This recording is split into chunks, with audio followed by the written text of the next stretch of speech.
Well, good evening and very welcome to everybody that's connected tonight. Thank you for connecting on this final evening, Wednesday evening, that we're going to be spending time together online. The final evening for 2021, that is. So thank you so much for connecting with us. And thank you to all of those who have stayed connected over the last few months that we've been live and sharing these Wednesday evenings together, sometimes with guests online and sometimes just you and I together in this session.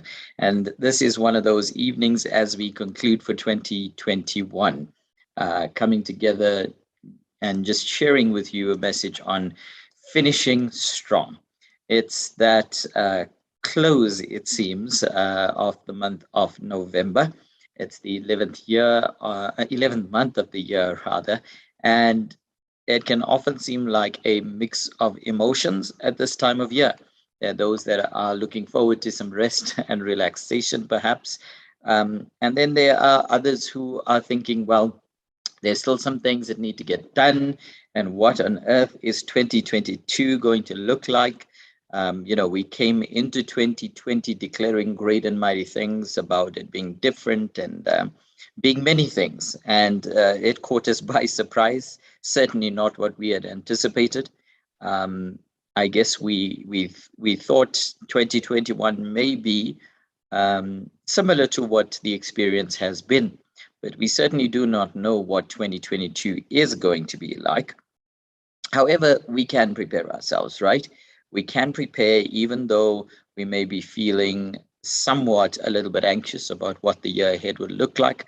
Hopeful at the same time that it's certainly going to be way better than what we have experienced thus far, especially over the last 2 years, the world over. But in the midst of all of these emotions, in the midst of trying to finish certain things that need to get finished and planning for new things that are ahead of us in the new year, our mind can get pretty cluttered. Our mind can get quite distracted, overwhelmed even sometimes. But tonight, I just want to share with you an encouraging word to say, simply prepare yourself to finish strong. Whatever the challenge or the circumstance may be, whatever it seems like you have been going through and what your feelings and sentiments concerning the year thus far, you can still prepare to finish strong right here in 2021. And in order to do that, to finish strong, I want to borrow some of the words that the Apostle Paul wrote in 2 Timothy 4, verse 5. And there are three statements he makes. First, be sober-minded. Secondly, endure hardship. Thirdly, do what you were born to do.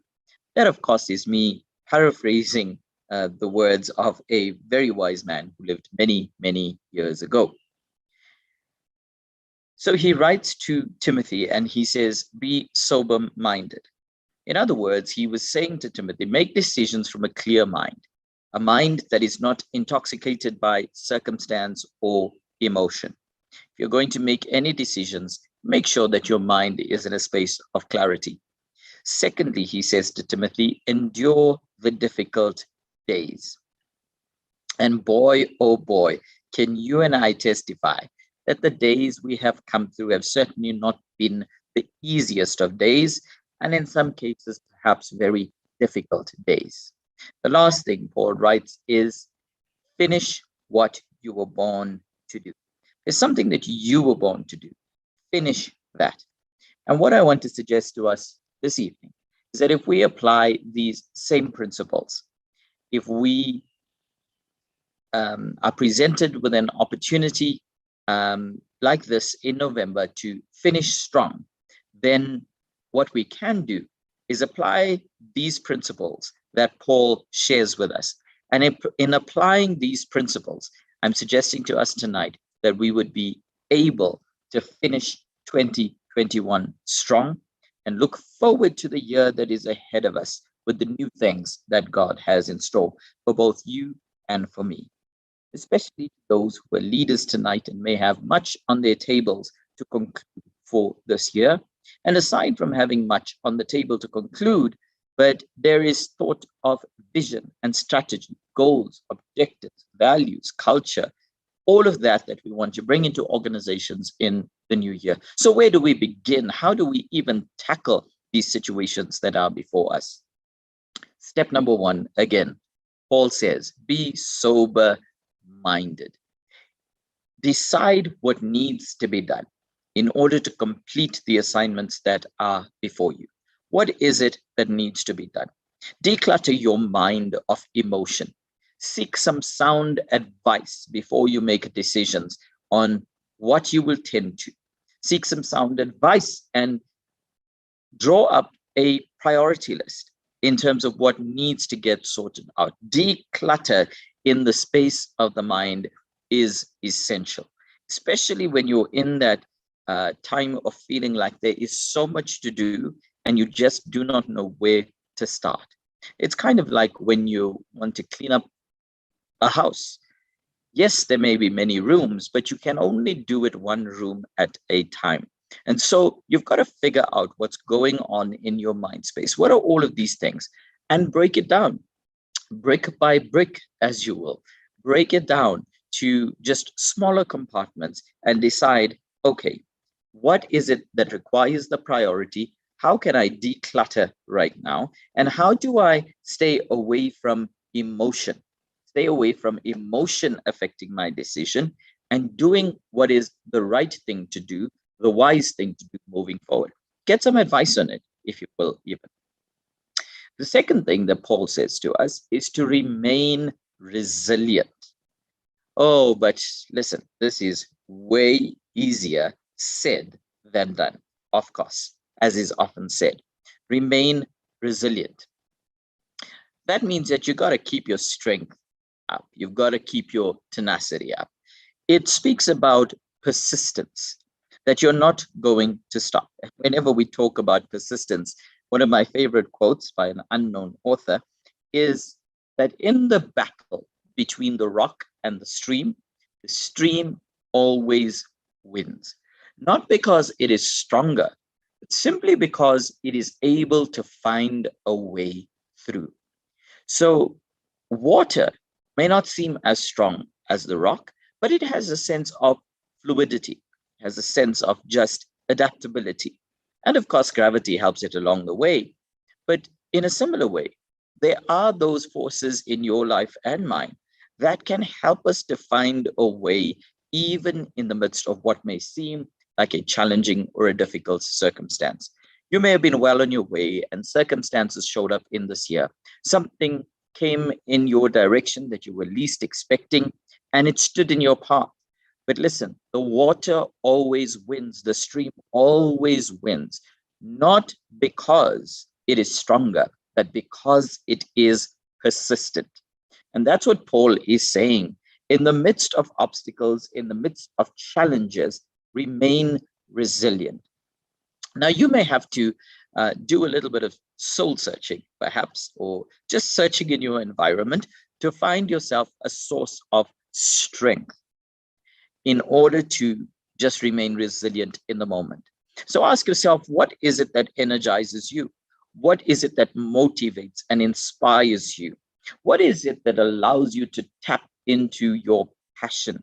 What are your greatest values that just drive energy in your life? And if you are able to connect what needs to be done to the values that you hold true and dear, then you can get a sense of energy that would help you drive it to the finish. Perhaps you need the right people around you. Who are those people that you can draw energy from? Those people that will encourage you, those people that will sit you down and bring a calm in the midst of a situation that may seem like a storm. Find those people and let them speak into your life and help you find a way. In fact, perhaps you need to take a time out. Don't be scared to take a time out, take a breather, take a moment. It's going to help you in the long run. Take some time out, whether you need to go and do a workout or chat to somebody, or perhaps you need a power nap. I don't know if you're that kind of person, but there's something you need to do to get your mind off the overwhelming circumstance or situation. It is often the case that while you're going through whatever situation you're in, it becomes difficult to see clearly. The moment that you unplug, if you take a few steps back and observe from a different angle, it becomes easier to see the full picture and to decide how to act, how to behave towards the circumstance that you are facing. So to remain resilient, you're going to have to find a source of strength. And if right now you are feeling depleted, if right now you are feeling overwhelmed by the circumstance, then decide what is required, what is necessary for you to step back, take time out, breathe, get a different view, a different approach, a different angle.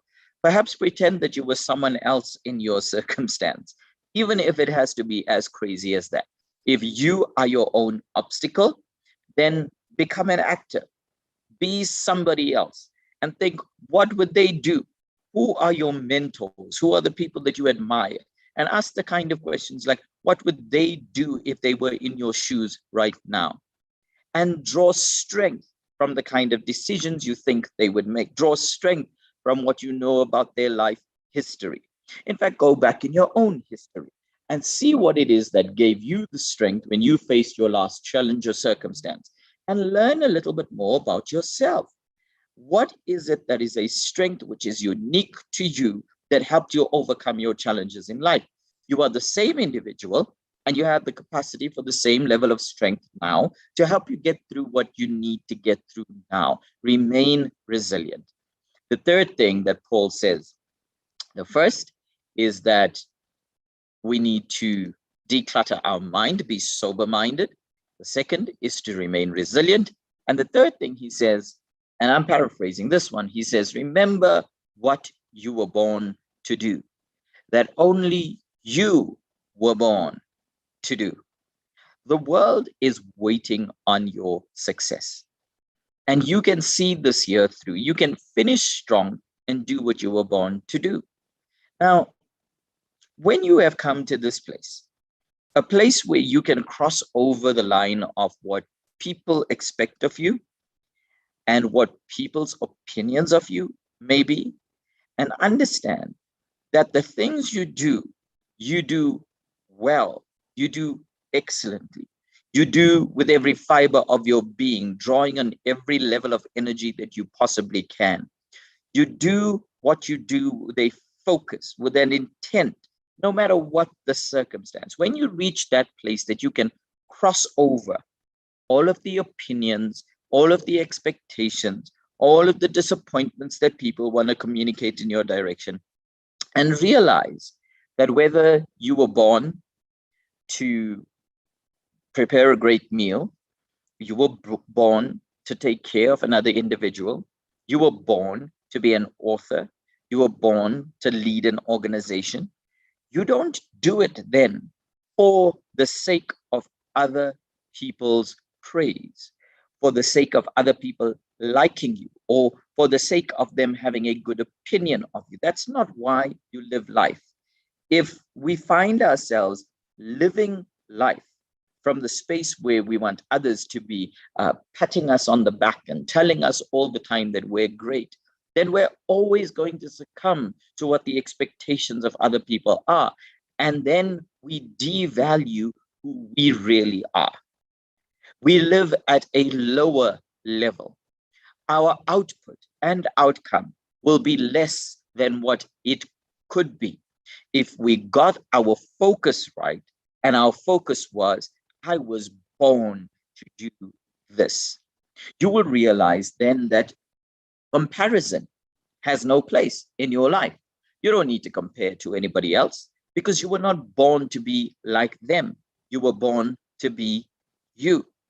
You will realize that even though there may be milestones ahead of you, it's okay because your journey is your journey and their journey is theirs. And you were not put here to run their race. You were put here to run your race. Should you do excellently? Should you achieve and overachieve? Yeah, why not?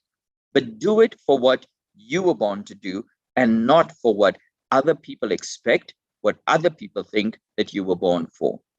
So find that reason, that purpose in your life that you were born for. And if you think perhaps you have a little bit of a challenge discovering that, in fact, let me make this offer tonight. If you think that you have a little bit of a challenge discovering your purpose, identifying what it is you were born for, why not drop me just a direct message and say, hey, you want to have a conversation about some things in your life and about discovering what your purpose is. How do we create a path for you finding and discovering this purpose and getting some focus as you plan and strategize for the year that is ahead of you? How do I live beyond the opinions of other people? How do I live beyond other people liking me or not liking me, and live in a place where I'm actually delivering on my potential, delivering on my purpose? And when you get to that place, you can live in freedom, you can live excited, you can live with passion, and nobody is going to have to chase you to deliver results. Nobody is going to have to chase you to see an excellent output in your life, because you are simply going to be living up to what you were born to do. And there's nobody else who was born to do what you were born to do like you were born to do it. All right? Overemphasis there, but true. As unique as your thumbprint, as unique as every one of your fingerprints, so is your destiny, so is your purpose. And here's what Paul is saying to Timothy: do what you were born to do and finish what you were born to do. Don't wait on others, and don't allow others to try and create a path for you, but make sure that you are living up to that true purpose. So here's the three statements again that comes from Paul. Be sober-minded, number one. Number two, endure hardship. And number three, do what you were born to do. Declutter that mind. Tap into your place of strength. Discover your purpose and live it out. And don't be living for everybody else, but just be living for the things that God has called you to. So as we draw close to this year, 2021, and we reach our final evening of just being live and in conversation with each other, I hope that this would be encouraging to you tonight.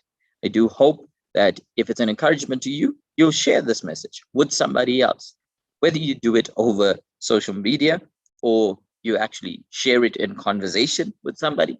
I invite you, if anything encourages you, share it with someone else. And if you need to have that conversation on the discovery of purpose, then drop me a message. Let's see if we can have that conversation together and help you create a path moving forward. I pray for you tonight that God's richest blessings will find you to the close of this year and be with you as 2022 opens up. I hope and pray that you will find the strength, the resilience, the soberness of mind that you need in order to finish every assignment that is set before you, and that you would pace yourself. You would take a moment to breathe, and that you would pace yourself and realize that time is not in your hands, but you can pace yourself and run at a pace that you will be able to finish everything that you were supposed to finish in this lifetime. Don't forget the people that are around you. Continue to be a blessing for them, and take a moment out to intentionally bless those who are around you. I pray that this year is going to finish strong, end well, be a year of celebratory moments for you. And in 2022, may you rise and be greater in all things. Success to you tonight, and the Lord richly bless you. Good night, everybody.